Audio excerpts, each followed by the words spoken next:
Y'all look, I'm gonna give y'all a few tips on what this guy Callum Smith could could have did. I'm not in there with. I'm not coming from a CJ Fatburger perspective. Oh, kid, you gotta throw the jab. Get the jab pumping. And once you get the jab pumping, you gotta find your range. Use the jab to find your range. I'm not coming in there from that perspective. I'm coming in from where my teacher today taught me how to box. He was 50 years, no, 52 years older than me. So right now, he will be he will be over 100 right now. And this will actually taught me the fundamentals, how to box. For 8 years, he taught me how to box. Almost every day, I sat with him and talk boxing, watch boxing, and talk boxing every day. Till people actually thought our relationship was kind of obsessive over a sport. But that's how much he loved boxing, and I love boxing because I used to watch boxing with my father. So I was it was nothing that he was forcing me into. It was something that I just loved. So I'm gonna show y'all what you do in fights, and these are things that I tried and was proven in the ring over and over again. Because sometimes I was fighting people to give you an honest perspective on it. Sometimes I used to go months without going in the ring. And sometimes the people there box every day, boxing tournaments and shit like that. So they was very sharp. They were sharper than me. Most of the times I got in the ring, even the kids I was sparring, some early pros, like 2 or 3 fights, they was always sharper than me because I got tired of boxing because I did it every day for like 8 years straight. By the time I got 15, I was done with the sport of boxing, of going and sparring and trying to become a pro and all that type of shit.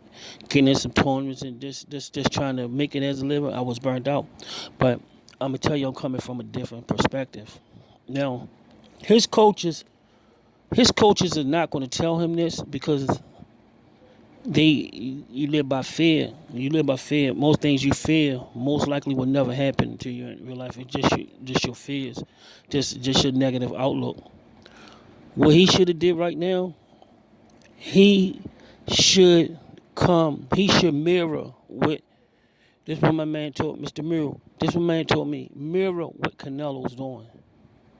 Mirror what Canelo's doing. Canelo is he have his hands down like that because he don't want this guy to throw a jab. He's all ready to counter.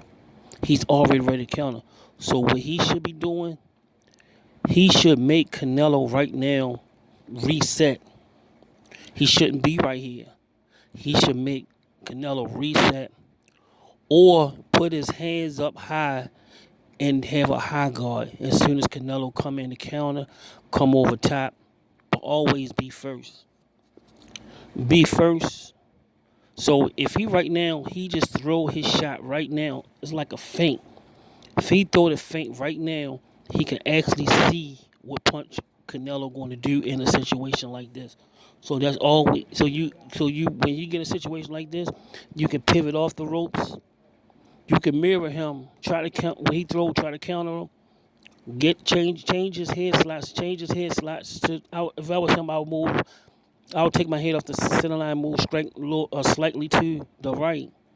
So when he throw, if he throw that straight right hand or the left hook, I would be in position to counter either one of them if I'm set. But and that's just one tactic, cause Canelo gonna come use your use your long length to stop him from finding his range. If this guy would have moved back and forth in a circle all during the fight and changed directions, took a little half step, and just kept probing and moving backwards side to side, Canelo would have never been in range to hit him because every time Canelo tried to measure him and get his range, he should move. and he should be feinting, throwing jabs. And at this last but not least, another thing he should be doing is always set traps out of different looks. I used to do all this shit, and people were like, "Yo, where the fuck taught you how to box, yo? Yo, what gym you go to?" I was like, "Nah, man, I'm not in the gym." They were like, "Yo, what the fuck you be in there doing?" I'm talking about pros, fighters, even CCO. Like, god damn, yo, what the fuck? Why you not fighting pro? All the shit I used to do in there in seconds would be more than a person would do in the whole fight. What I would do with him, but once Canelo was not able to find his range, once Canelo start missing and shit like that, that's when you start opening up and you be first. Once he be first,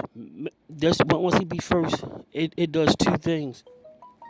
It stopped him. It stopped him from getting punches off of you set properly, and it stops him for sitting down on power shots if he constantly picking up his feet. So the last thing I'll be doing is I would drop my guards. I would drop my right. I would drop my right hand. I would drop my left hand and let him see what he do. When he do it, I'd be already set to counter him. So I would set that trap.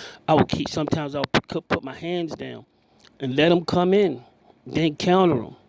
Sometimes I'll get into the peekaboo style and come forward off of that, then go back. I would get into the high guard. I would get into like three or four different looks and movements, so he could never figure out what you're gonna do once you're inside that movement. Because every time I get inside the Philly, every time I get inside, drop my guard, I'll try to trap him another way. I would have 4 or 5 traps out of each position I get myself out of each guard, I will have a trap set to work that. That's all I work on all camp is setting traps, stopping him from finding range, using my lead hand for the up foot, up jab, and constantly keep him out of range. If you constantly keep this little motherfucker that's 5, 6.5 out of range, he won't be able to beat the fights. He will not be able to have beat the fight because then he can employ every 2 rounds, try different shit. But he should be right now. He should be moving because Canelo's sitting there trying to trap him. His feet should be his feet should be moving right now to the circle, or let him come in and pivot him and try to put him on the ropes. Another thing he should be doing with his long arms.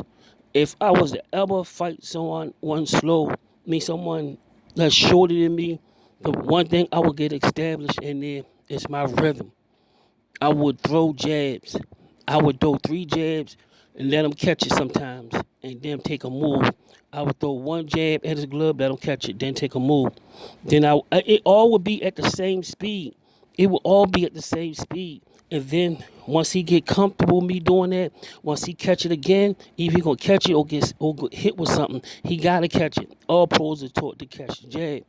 So once he catch it a couple of times, I would just break rhythm, boom, and shoot it hard. And I bet you it'll catch him. Out of different styles, I'll be breaking rhythm. I'll be doing shit at different speeds and being in different rhythm. Then all of a sudden I'll break rhythm. Boom, hit him, move. Boom, hit him, move. Then I'll start fighting. I would start pushing him back. I would start pushing him back. I would start walking forward, not taking a step back and come in. Then go back to doing all your traps and your looks and your different looks. I bet you any amount of money that will break Canelo ass. You have to be smart in it. That's what Floyd did. Floyd basically took him apart systematically. He was scared to throw punches, and that's what you gotta do. Every time he throw that jab, he got to pay for it. He got to pay. He gotta pay the price of the real estate. If your real estate is cheap and he can move in, that's what he gonna do. But make him pay the price of coming inside. Callum Smith never did any of these things. He just sat back and been a punching bag and continue not to evolve inside the ring. He stayed very simplistic. He wasn't doing anything that Canelo never seen before. That's why Canelo was sparring with big, slow, lethargic heavyweights, because he knew this guy was going to come and lay down. That's what, man. Breaking down his fight. Peace.